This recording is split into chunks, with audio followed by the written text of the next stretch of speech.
Hi, welcome back to Bible Answers. Today I'm going to be answering an email that I got in regards to a question regarding a comment that a Reformed Calvinist, Dr. James White, made, and also of what a Hebrew scholar, Dr. Michael Heiser, made. Two separate questions, but they wanted to get my thoughts on it. And I usually don't like to comment just on myself. I usually will show sources or back it up with sources. That's just not my opinion, my thought, or even my commentary, so to speak, that I'm just saying this from my own. But I usually will support everything I say with other sources, other scholars who I think have a lot more to say than I do in regards to the subject, who are in the field studying these topics and these issues. So the first thing, and I'm going to show you two video clips because I don't want this taken out of context. I have two short video clips. They're only probably less than a minute long, of the comments from the questions being made.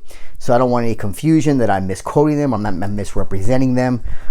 So with that, the first one has to deal with James White apparently not knowing Hebrew, though he has made a comment to other people on his videos, like when he was just having a discussion with this pastor, Stephen Anderson, who is a King James only.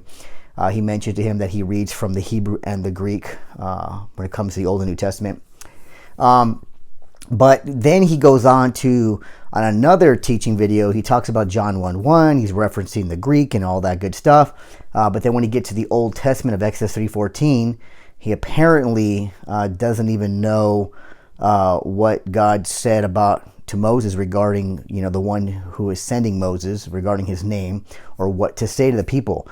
He definitely didn't know that basic Exodus 3:14 passage, which is a very basic Hebrew. It's basic Hebrew knowledge to anybody who studied Hebrew.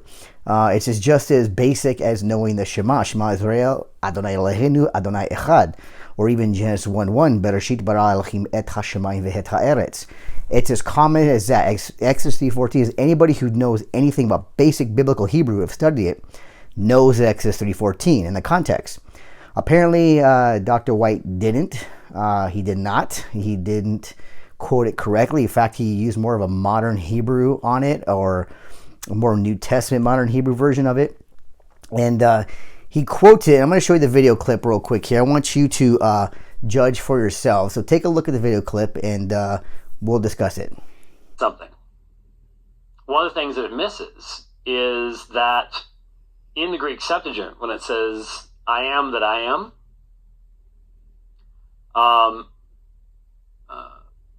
Anahu, Asher, Anahu, what was I don't have the Hebrew in front of me. But the Greek is ego aimi ha'on. Ego aimi ha'on. And so if you saw what he said, if you listened actually and saw, actually he was saying ani hu asher ani hu, and then he didn't have the Hebrew in front of him. Well, you didn't have the Septuagint in front of you also, but you knew what the Septuagint said apparently, and you didn't have that in front of you. So to not understand the basic Hebrew in which the Septuagint was based on, which is the Hebrew, the Septuagint is a translation, and he did not even know and understand the basics of a Hebrew Exodus 3:14 from the Hebrew, but he knew the Septuagint, which tells you that, and should tell you, that most Calvinistic reformers, the majority of them, do not have a working knowledge of the Hebrew language, even a really basic fundamental understanding.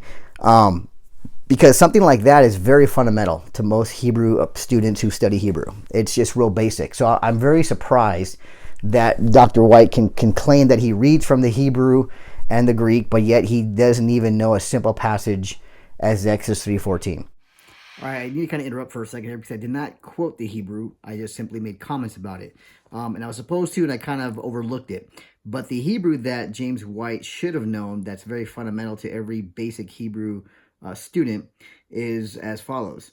And it says, and God said to Moses, and that's Vayomer Elohim el Moshe, Ehyeh asher ehyeh, I am that I am.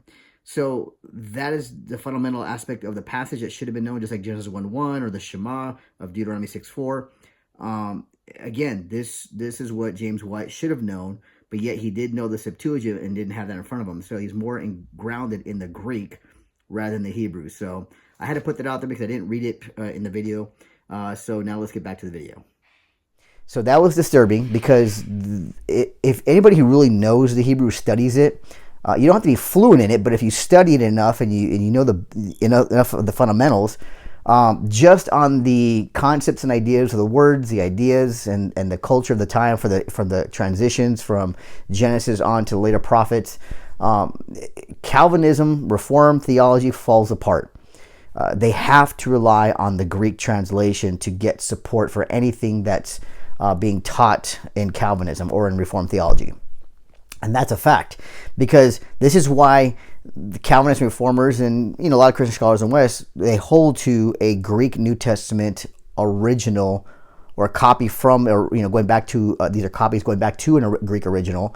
They have to hold on to that, and it's even stronger for the reformer and Calvinist, because if the New Testament was not all or completely written in Greek, then we can point out that this doesn't reflect the Jewish mindset of maybe a Hebrew text or Hebrew knowledge, and therefore there might be some inconsistencies in the Greek New Testament, which there are. Any serious Greek scholar will tell you that no two pages within the New Testament itself are the same. Zero. So they're all different. So with that alone, we know that you're going to have some variance, and any textual critic who looks at this seriously, and my bookshelf was full for the first 10, 15 years with textual criticism books, scholars in the field, from Metzger and Robinson, and even with Young, and just a whole host of these books on my shelf regarding different areas of how we should read texts and the different variations that we have, and the different versions of each one going in from the 4th century on, including the fragments. So I've been in that area. I'm not too impressed with it. I think we need to go back to the Hebrew, the original, what Jesus and the prophets, or the Jesus and the apostles read from, which was the Torah, the prophets, and the writings. They did not read from a Septuagint. Now this takes me to my next person, Dr. Michael Heiser, who assumes in this video clip I'm going to show you that the prophets, Jesus and the apostles, read and quoted from the Greek Septuagint. So take a listen to this. And the psalmist says, "Arise, O God, and take back the nations, inherit the nations." Well, the Hebrew Old Testament was translated into Greek in ancient times. Jesus and the apostles, most of the time when they reference the Old Testament, they're actually doing it in the ancient Greek translation known as the Septuagint. It's about 75% of the time. If you look at Psalm 82. So as you can see there, Dr. Heiser points this out, that Jesus and the apostles basically quoted and used the Greek translation for the Hebrew called the Septuagint. Let me read to you what the scholars in Israel have to say about this. Including, there's a consensus in Israel regarding what was used at the time. If you look at the works of Emanuel and others, and the person here, Rabbi Stephen Notley with a Ph.D. from Hebrew University. I'm going to read some of his comments here. This is pretty much a consensus regarding, that the Jews living within the Judean desert used one Hebrew text called the Proto-Masoretic text, and this is the text the Pharisees, the rabbinic Pharisees, would have read from. This would have been read by Jesus and the apostles in the synagogues. So this is a consensus, and of course the language of Jesus and the apostles. Let me read what he says. He says the New Testament presents Jesus knowledgeable of both written and spoken Hebrew. He is betrayed reading and teaching from the Bible, and there are clear indications in these accounts that he used the Hebrew scriptures. Now, Emanuel will say this is the Proto-Masoretic text, which we use today as a Leningrad and the Lipa Codex type, but that's what they used. In this, he was not alone. We have not a single example of a Jewish teacher of the 1st century in the land of Israel teaching from any other version of the scriptures than Hebrew, or the Proto-Masoretic Hebrew text. In addition, Jesus is often described as speaking in parables. They were delivered oral in popular non-scholarly settings. They were also in Hebrew.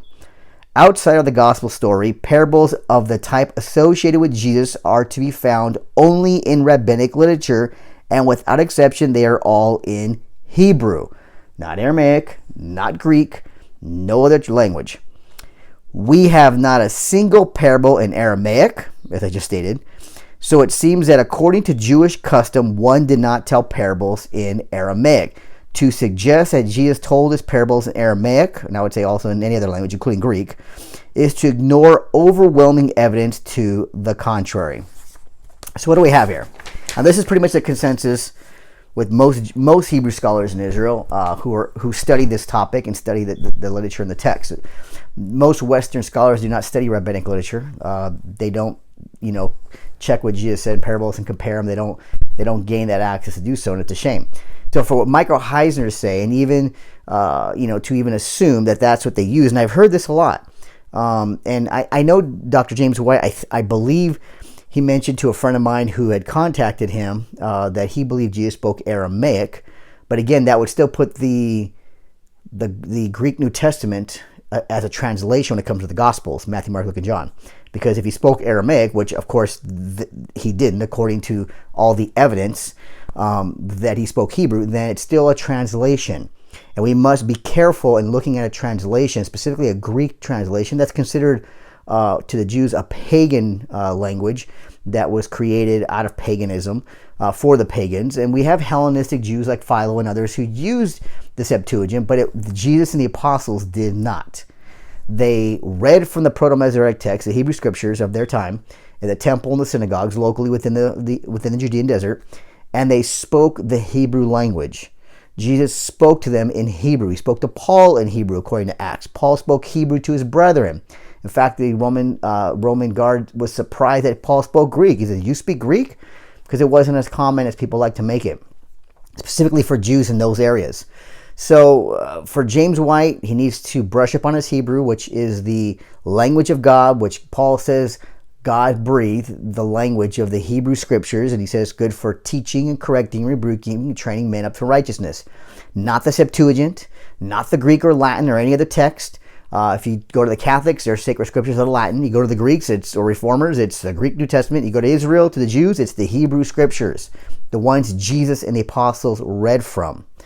So again, this is the overwhelming evidence. What you saw in these two videos, unfortunately, these are outdated sources that need to be kind of brought up to date with what they know and what they study in Israel, and these findings that need to be more accessible to them, because in our academia here in the West, we aren't told these things. We are told Greek and Latin, the Septuagint, and they quoted most from that, and they spoke Greek and all this stuff, and yeah, maybe he knew some Aramaic and maybe Hebrew, but this was, it's all nonsense. Did Jesus know other languages? Sure, he probably did know Aramaic or Latin or Greek, but his mother tongue language that he spoke to the Pharisees, the leaders, the apostles, all that was Hebrew, nothing else. And that's we know Paul spoke Greek, we know that, but his mother tongue was Hebrew. So again, this stuff needs to be updated. Needs to be corrected, and I see a lot of scholars, making this error. And this is not my opinion. I'm not, yes, I'm an associate scholar with a master's certification as associate scholar through in linguistic context of the Bible. Studied Hebrew, Aramaic, and the Greek and all that through Hebrew University. So yes, I have asked these questions. These are the answers, and this is a consensus. And again, but I was also educated here in the West, where I know both sides of the coin. And I'm sorry, but here we are completely outdated, and we're using outdated sources and all that. So I hope this helps with that question that I got regarding both comments, and I hope that gets corrected and it gets updated, but I seriously doubt it. I mean, if you hold to a specific theology or doctrine and you have a certain text that supports it, or you think it supports it, then you're going to continue to use it. So again, my name is Dr. Al Garza. This is Bible Answers, and I hope to see you again soon, and thank you, and God bless.